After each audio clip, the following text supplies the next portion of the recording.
Welcome to this tutorial for the F-18 Super Warrior for MSFS. We're doing a full flight from startup to shutdown, and a download link for this plane can be found in the description below.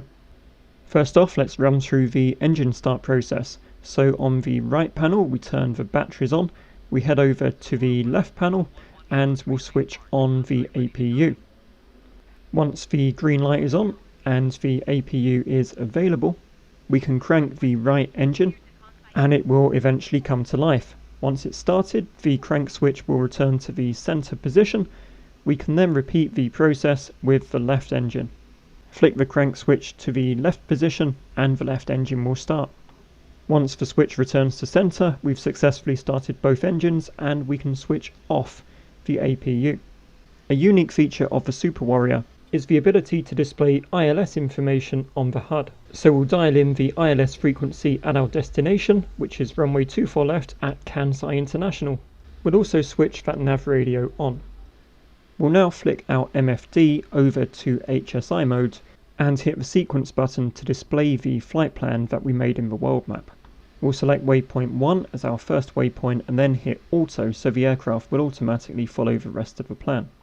For convenience, we'll flick our center MFD over to Autopilot as we'll need that immediately after takeoff. We're now ready to taxi out. Make sure you activate nose wheel steering before you begin your taxi.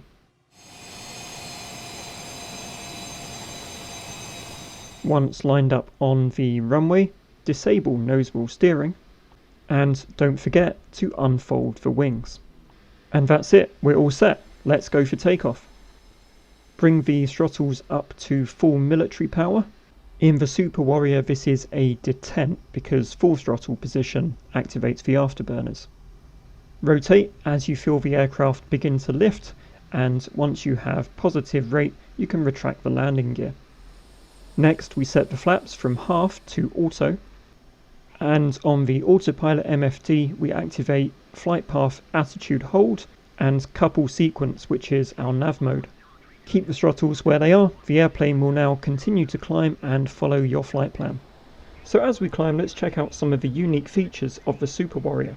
Flick on the HMD switch and turn the brightness up and the head-mounted display will appear. This stays in the center of your vision as you move your view around the cockpit, and it also supports track IR and VR.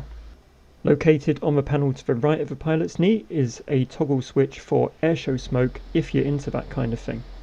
Back to business, when you reach a cruising altitude you're happy with, activate barometric altitude hold modes and the plane will level off. At this point, if you wish, you can push the throttles into the afterburner detent and begin your supersonic cruise. In the Super Warrior, afterburners are controlled entirely by throttle position, so move the throttle up and down to switch afterburners on, off and adjust your power. While at cruise, you can hit the auto throttle switch located just behind the throttle lever to hold your current speed. You can disengage it by clicking that switch again and it will jump to your current throttle position.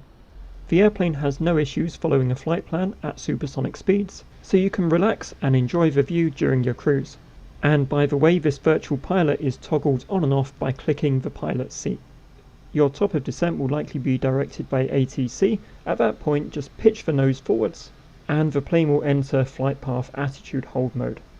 If auto throttle is engaged, click the switch to disengage it, then bring your throttles back to idle. When you reach your target altitude, just put the aircraft back in barometric altitude hold mode. As you level off, you can reactivate auto throttle to maintain your speed. During descent or at any stage in your flight, you may encounter icing conditions. Engine anti-ice and windshield de-ice can be found on the panel by the right of the pilot's knee. Every time you're given a step descent, just repeat the descent process until you reach your bottom of descent.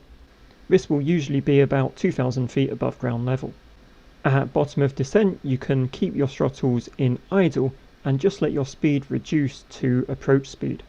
Approach speed in the F-18 usually sits between 160 and 180 knots depending on fuel load and weight. Once you reach approach speed, drop the landing gear and engage auto throttle. As you get close to your destination airport, click ILS on the HSI and you should see localizer and glide slope information on the HUD. If you selected a runway during your flight planning, Your last waypoint should place you on an intercept trajectory for the ILS. After this last waypoint, the autopilot will switch into heading mode and the localizer beam will be displayed as a solid line on the HSI. You'll want to manually follow this line to get the aircraft lined up for the runway. Disengage the autopilot as you make your final approach. I like to fly the velocity vector towards the runway, which is the circle in the center of the HUD. The idea is to keep this pointing over where you want to go, so in this case, the runway touchdown zone. Remember to flare just before landing and bring the throttles back as soon as you touch down. Apply brakes and bring the aircraft to a stop. So with a successful flight complete, we're going to taxi to parking and run through the shutdown procedure. Make sure to reactivate your nose wheel steering before attempting to taxi off the runway. If you've flown the default F-18, you'll be very familiar with the shutdown procedure. The first step is to switch off the bleed air. Then we need to move the throttles to the cutoff position, which is the slightly awkward procedure of holding down left click over a throttle, single clicking right click, then releasing the left click, and doing that for both throttles. This will shut off the engines, and once that's done, flick the battery off and we've shut down. That concludes our tutorial for the Super Warrior. Thank you so much for watching. I hope you found this useful. If you did, please drop a like and feel free to subscribe as I make this kind of content fairly regularly. Take care and I'll see you next time.